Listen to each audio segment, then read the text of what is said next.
Hello friend, સુધાસ food and મોરમાં તમારું સ્વાગત છે. આજે આપણે ખીરની રેસીપી બનાવવાના છીએ.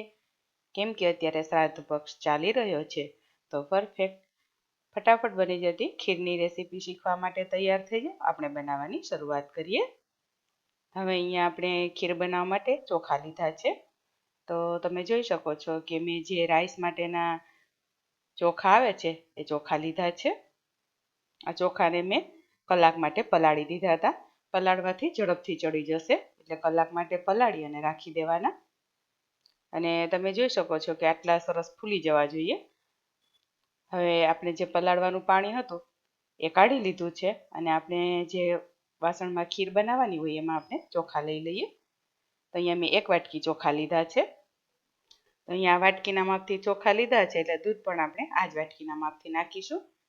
1 વાટકી ચોખાની સામે આપણે 4 વાટકી દૂધ નાખીશું. જે માપથી તમે ચોખા લ્યો એ માપથી જ દૂધ લેવાનું, એટલે ચોખા કરતાં 4 ગણું દૂધ લેવાનું.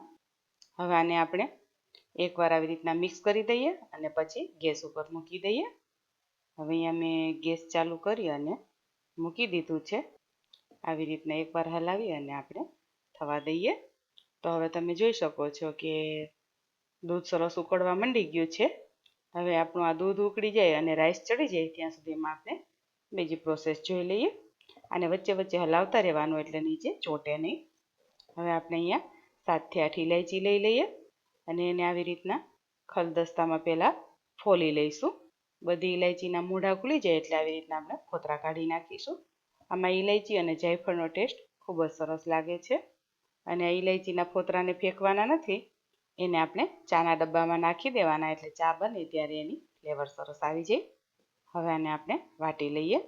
હવે આમાં આપણે 1 ટુકડો જાયફળનો નાખી દઈએ. ઇલાયચી થોડી અધકચરી થઈ જાય પછી જાયફળ નાખવાનું, કેમ કે જાયફળ એકદમ પોચું હોય એટલે તરત જ ભૂકો થઈ જશે. હવે આ બંનેને આપણે સરસ વાટી લેવાનું છે. આમ કરવાથી એની ફ્લેવર એકદમ સરસ રિલીઝ થશે. હવે તમે જોઈ શકો છો કે આપણો જાયફળ ઇલાયચીનો પાવડર સરસ તૈયાર થઈ ગયો છે. આપણે એને કાઢી લઈએ.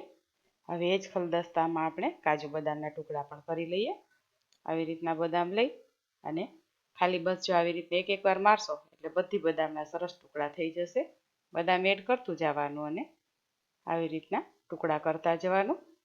આ સ્પીડમાં થઈ જશે. તો તમે જોઈ શકો છો કે આ બદામના સરસ ટુકડા થઈ ગયા છે. આપણે એને કાઢી લઈએ. હવે એવી રીતના આપણે કાજુમાં પણ કરી લઈએ. નાઈફથી સમારવામાં અને કટરમાં ને એમાં વાર લાગશે, આમાં બહુ જ સ્પીડમાં થઈ જશે. અહીંયા મેં કાજુ બદામ લીધા છે, તમે ગમે તે ડ્રાયફ્રૂટ્સ લઈ શકો. તો કાજુના પણ સરસ ટુકડા થઈ ગયા છે, એને પણ આપણે કાઢી લઈએ.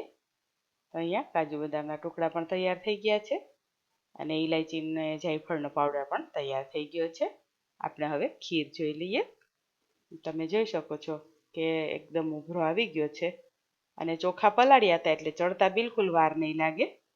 દૂધ પણ એકદમ સરસ ઘટ્ટ થઈ જશે અને ચોખા પણ સરસ ચડી જશે. અહીંયા ખીર મેં એકલા દૂધમાં બનાવી છે. તમારે જો આનાથી અડધું દૂધ નાખવું હોય તો પહેલાં આટલા ચોખા ચડી જાય અને આટલી પ્રોસેસ થાય ત્યાં સુધી પાણીમાં ચડાવી લેવાના, અને પછી પાછળથી દૂધ એડ કરવાનું. દૂધ થોડું ગરમ કરીને એડ કરવાનું, એટલે રાઈસની બફાવાની પ્રોસેસ ચાલુ રહે. હવે તમે જોઈ શકો છો કે અધકચરા રાઈસ ચડી ગયા છે. આ સ્ટેજ ઉપર તમે દૂધ એડ કરી શકો જો પાણીમાં બનાવતા હોય તો. બાકી જો દૂધમાં બનાવતા હોય તો કશું જ નથી કરવાનું, 4 ગણું દૂધ એડ કરી અને એમને ચડવા દેવાનું છે. હવે તમે જોઈ શકો છો કે ફરીથી મેં 5-1 મિનિટ રાખ્યું હતું. એકદમ સરસ રાઈસ ચડી ગયા છે. બસ આવા ફાટી જાય, એકદમ દબાવતા સીધા ગળી જાય એટલા રાઈસ થવા દેવાના છે. હવે આપણા રાઈસ પરફેક્ટ ચડી ગયા છે. આપણે એમાં ખાંડ એડ કરી દઈએ. તો અહીંયા મેં 3 ચમચી ખાંડ લીધી છે.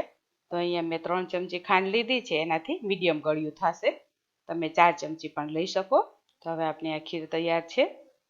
હવે આપણે એમાં ઇલાયચી જાયફળનો પાવડર એડ કરી દઈએ અને મિક્સ કરી દઈએ. હવે તમે જોઈ શકો છો કે ખીરની કન્સિસ્ટન્સી એકદમ સરસ આવી ગઈ છે. આટલું જ ઢીલું રાખવાનું છે. હજી પડી રહેશે એટલે વધારે હાર્ડ થઈ જશે.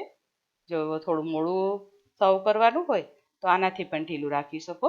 હવે આપણે કાજુ બદામના ટુકડા જે કર્યા હતા એ એડ કરી દઈએ, મિક્સ કરી દઈએ.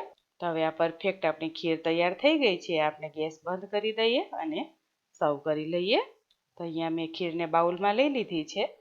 અને ઉપરથી આપણે કાજુ બદામના થોડા ટુકડા વધાર્યા હતા એનાથી ગાર્નિશ કરી દઈએ. તો ફ્રેન્ડ્સ, આ એકદમ ઝડપથી બની જતી અને ટેસ્ટી એવી ખીરની રેસીપી તમને કેવી લાગી એ મારી સાથે કોમેન્ટ દ્વારા ચોક્કસથી જણાવજો. અને આવી નવી નવી રેસીપીના વિડીયો જોવા માટે મારી ચેનલને સબસ્ક્રાઈબ કરી લેજો. આ વિડીયો જો તમે ઇન્સ્ટાગ્રામ કે ફેસબુકના માધ્યમથી જોતા હોય તો મારા પેજને ફોલો કરજો, લાઈક કરજો, તમારા ફ્રેન્ડ્સ અને ફેમિલી સાથે ચોક્કસથી શેર કરજો. Thank you for watching.